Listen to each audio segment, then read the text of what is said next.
Saudari-saudara yang terkasih di dalam Tuhan Yesus, marilah kita berdoa, doa yang diajarkan oleh Tuhan Yesus sendiri, dalam nama Bapa dan Putra dan Roh Kudus. Amin. Bapa kami yang ada di sorga, dimuliakanlah namamu, datanglah kerajaanmu, dan jadilah kehendak-Mu di atas bumi, seperti di dalam sorga. Berilah kami rejeki pada hari ini, dan ampunilah kesalahan kami, seperti kami pun mengampuni yang bersalah kepada kami. Dan janganlah masukkan kami ke dalam pencobaan, tetapi bebaskanlah kami dari yang jahat. Ya Roh Kudus, hadirlah saat ini untuk memimpin dan membimbing kami dalam membaca firman Tuhan Yesus dan merenungkannya, sehingga kami dapat mengerti maknanya dan dapat kami laksanakan dalam hidup kami sehari-hari di tengah masyarakat kami.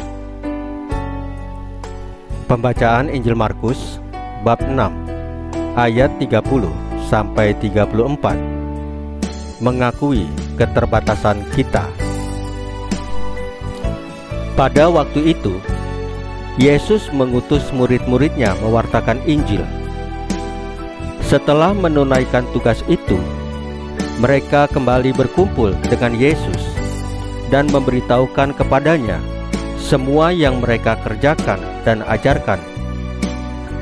Lalu ia berkata kepada mereka, "Marilah ke tempat yang sunyi, supaya kita sendirian, dan beristirahatlah seketika. Sebab memang begitu banyaknya orang yang datang dan yang pergi, sehingga makan pun mereka tidak sempat. Maka berangkatlah mereka untuk mengasihkan diri dengan perahu ke tempat yang sunyi. Tetapi pada waktu mereka bertolak, banyak orang melihat mereka dan mengetahui tujuan mereka. Dengan mengambil jalan darat, segeralah datang orang dari semua kota ke tempat itu, sehingga mendahului mereka. Ketika Yesus mendarat, ia melihat sejumlah besar orang banyak, maka tergeraklah hatinya oleh belas kasihan kepada mereka, karena mereka seperti domba yang tidak mempunyai gembala. Lalu mulailah ia mengajarkan banyak hal kepada mereka. Demikianlah sabda Tuhan. Terpujilah Kristus."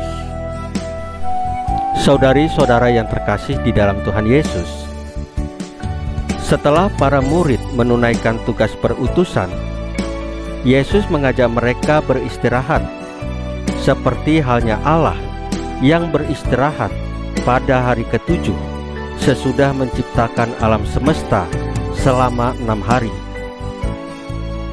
Kita seringkali terdorong untuk menjadi workaholic kerja atau maniak kerja dan tidak mengenal istirahat, bahkan bekerja lembur sampai mengorbankan waktu untuk tidur.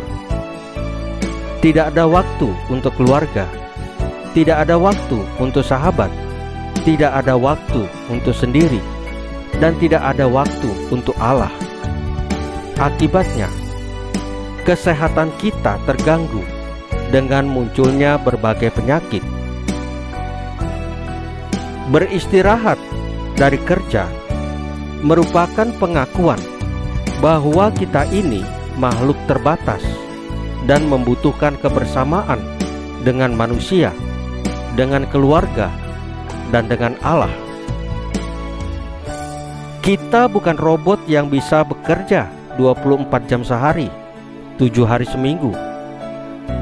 Mari kita mengakui keterbatasan kita dengan mengambil waktu istirahat seperti yang seharusnya, dan memanfaatkan waktu istirahat itu untuk diri sendiri, untuk sesama, dan untuk Tuhan Yesus.